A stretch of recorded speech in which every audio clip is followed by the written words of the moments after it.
நீங்க உருவாக்குன கடவுள் தானே, உங்க கடவுள் தானே.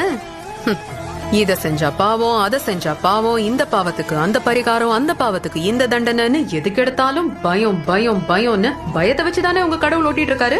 பணக்காரங்களை சீக்கிரம் பாப்பாரு, ஏழைங்களை கியூல நிக்க வைப்பாரு, கொலை கொள்ள பண்ணவங்களுக்கு கூட விஐபி தரிசனம் கொடுப்பாரு. கொஞ்சம் காசு கொடுத்தா போதும், பாவத்தை ஈஸியா மன்னிச்சிருவார்ல. இதானே உங்க கடவுள். போதும், உங்கள மாதிரி ஆளுங்க கடவுளை காப்பாத்தினது போதும். அவரே காப்பாத்திக்குவாரு. உங்க எல்லாருக்கும் என்ன தெரியும் இந்த சாமியார்களை பத்தி? ஒரு சாமியாரியே மெடிக்கல் காலேஜ் திறக்கணும், ஒரு சாமியாரியே எலெக்ஷன்ல நிக்கணும், சாமியாரியே ஷாம்பு விக்கணும், சாமியாரியே சாம்பார் பொடி விக்கணும், சாமியாரியே விக்கணும். இத பண்ணா அதை பண்ணுவேன், அதை பண்ணா இதை பண்ணுவேன்னு உங்ககிட்ட பேரம் பேசுறவன் வியாபாரி. அந்த வியாபாரத்துக்கு உங்க பயம்தான் மூலதனம். அந்த பயத்தை முதல்ல தூர போடுங்க. பயத்துல சாமி கும்பிடாதீங்க, நம்பிக்கையில கும்பிடுங்க. உங்களை உருவாக்குன கடவுளுக்கு உங்ககிட்ட இருந்து எதுவுமே தேவையில்லை. உங்க பிரச்சனையை கடவுள்கிட்ட டைரக்டா சொல்லுங்க, அவங்களுக்கு கேட்கும்.